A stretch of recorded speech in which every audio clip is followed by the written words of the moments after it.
Hey guys, Dr. Scott Nall here from thevillageosteopath.com. So if you're watching this video, it might be that you have a joint right now that's really bothering you a lot. Let's say it's a knee, a shoulder, a hip, and it's getting to the point where that ibuprofen, the Tylenol, is just not cutting anymore. And with all the big opioid epidemic that's going on in our country, you certainly don't want to go there. And so you've probably gone to your family doctor or orthopedic surgeon, and they've told you, hey, we've done some steroid shots, you've done some NSAIDs, and that's just not working. You are on the way to joint replacement. And so you start looking around, you get on the Google machine, you're Googling it out, trying to figure out what it is you need to do to prevent this. And something pops up that says platelet-rich plasma, or PRP. And you find someone in your town that does that, and you call them up. And they say, hey, yeah, you come on in, we're going to put this magical stuff in your joint, and it's going to take care of all your problems. Just pay us, tons of money. And you go, okay, sure, why not? Well, I'm here to tell you two things right now before you do that. Number one, yes, PRP does work and it can help save your joints from joint replacement. But number two, there's a lot of people out there who have no business doing PRP. So hang around after the intro. I'm going to give you 5 questions to ask your healthcare provider before they inject PRP and you fork over all that green. Hang out and we'll get to it.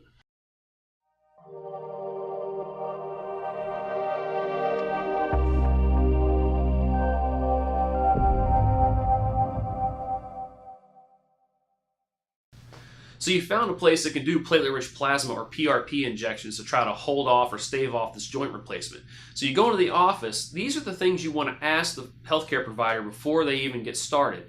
Because if they don't answer these questions correctly, you need to take your business elsewhere. They don't know what they're doing. So ready? Question number 1 is, do they use any type of image guidance to do the injection?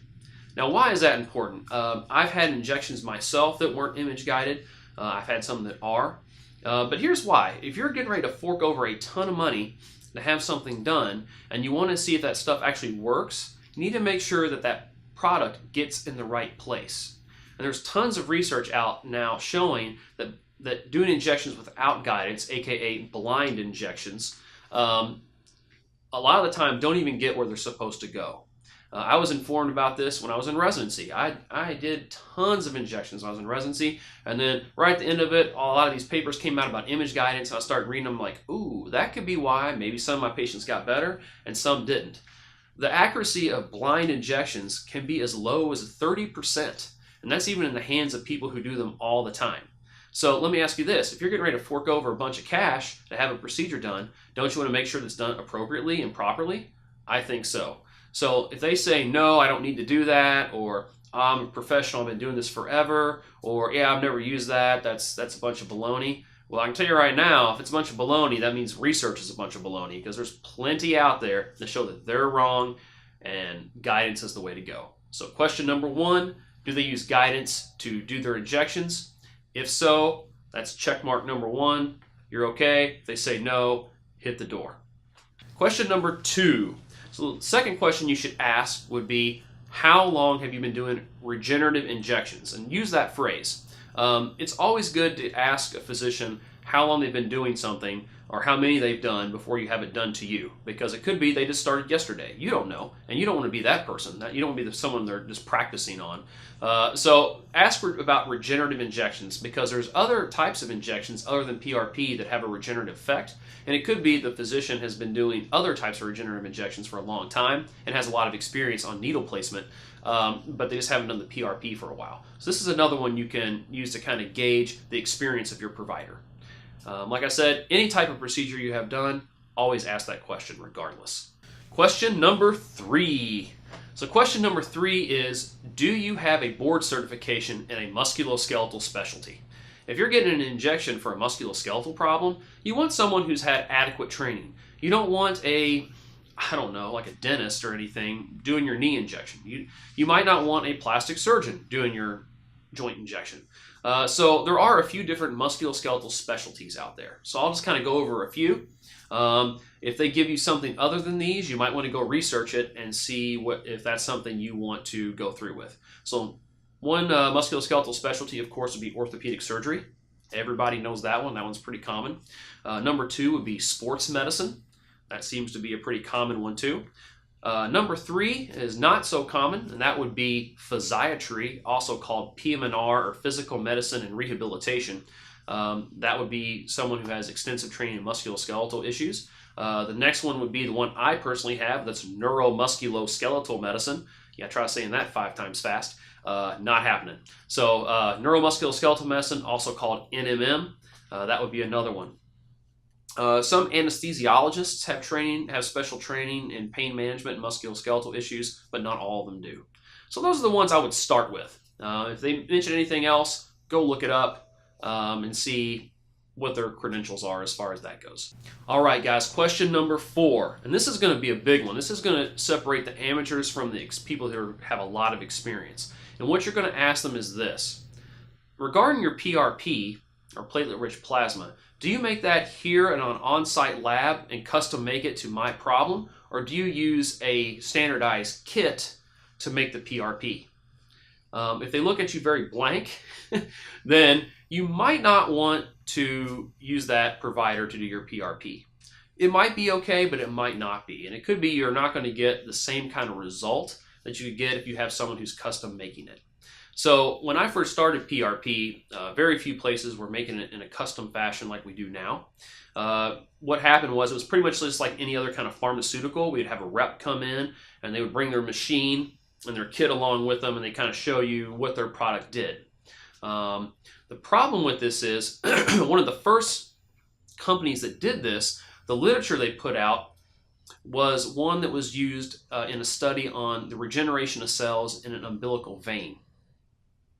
And they kind of took those research studies and they kind of made it look real pretty on a big blow-up piece of paper.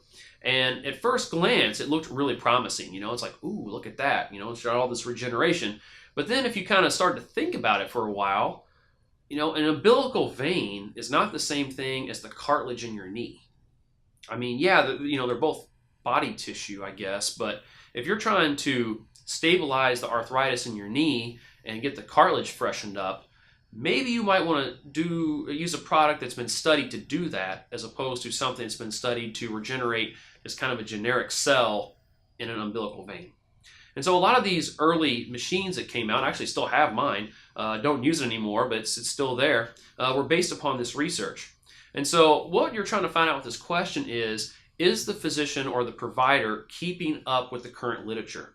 As a matter of fact, we've changed our PRP formulations about 3 times now. We're on 3rd generation PRP, and not only that, we custom make it depending on what your problem is. We have a little mini in-office lab, has a HEPA filtered hood. We mix everything up, use lab equipment to prep the PRP. We can change the concentrations, the cell counts, a lot of different things we can do in that, as opposed to getting a kit from a company that the same product comes out every single time. So just be aware of that. If you find someone that actually makes it in office, you're going to get someone who's a lot more experienced and someone who's keeping up with the literature on what's best for your condition. All right, and finally, question 5. So question 5 is kind of an addition to the one we just asked. Let's say that what I just said like totally intimidates you, and you're like, ooh, I don't know if I can ask a doctor that might be a little scary, or if he starts rolling out a big bunch of stuff and using language I don't understand. So this one's going to kind of cut to the chase, and you can just see if they give you a blank look after this question, just know they're using a kit and not making it themselves. So what you want to ask is this: is the PRP you're using, is it quote unquote pure PRP? Okay, so if they say yes, then ask them, could you explain a little bit more about that? And just, see what they have to say. If they don't know anything more than that, then they might not know what they're talking about. Just kind of, see if they just kind of put them on their toes a little bit, see what they can do. So what is pure PRP? Well, like I was saying about the last question, is that the 1st generation PRP and these machines that came out were trying to regenerate umbilical veins, not knee cartilage. And further studies have come out to show that certain preparation of PRP, which has a lot of cellular products in it. So what I mean by that, it means it has white cells and red cells. You're able to get huge platelet concentrations if you prep it this way, but you're also getting a lot of contamination from other blood types or blood cells in there. It is your own blood, but what they found out is that when that gets injected into a joint, it does cause a lot of inflammation.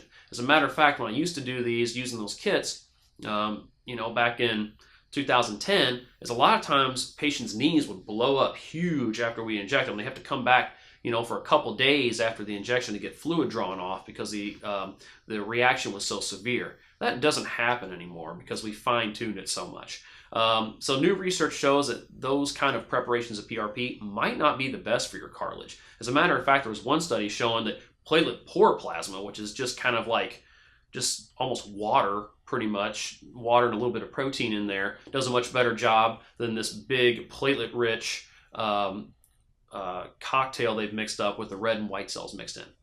So just kind of be aware of that. So if the physician says, yes, I make PRP that's pure, could you please say, hey, could you tell me a little bit more about that? If they don't sound like they're talking about the stuff I'm talking about, that could mean they're just saying, yeah, it's pure because it's coming from your own blood. But if they say, yes, absolutely, we separate out the red and white cells and just use the platelets and the plasma, that's big check mark, go with that one.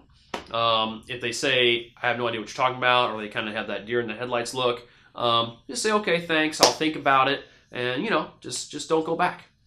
All right, guys, I hope you enjoyed the 5 questions you need to ask before you get a platelet-rich plasma injection from a healthcare provider. I hope you found this, informative. I tried to keep it as simple as possible. Tried to make sure that you're going to optimize your results when you have one, because you're the one that's going to be paying for it. So you need to make sure that you're getting the best results possible. So as a matter of fact, if you come to me, all those questions are going to be answered in the affirmative. Yes, I have a musculoskeletal board certification. Yes, I'm using image guidance every single time. No matter how good I think I am, it's always going on in there under image guidance. Number 3, we're going to use a pure PRP preparation if that's what that particular instance calls for. We're also going to make it custom made just for you here in our lab in the office.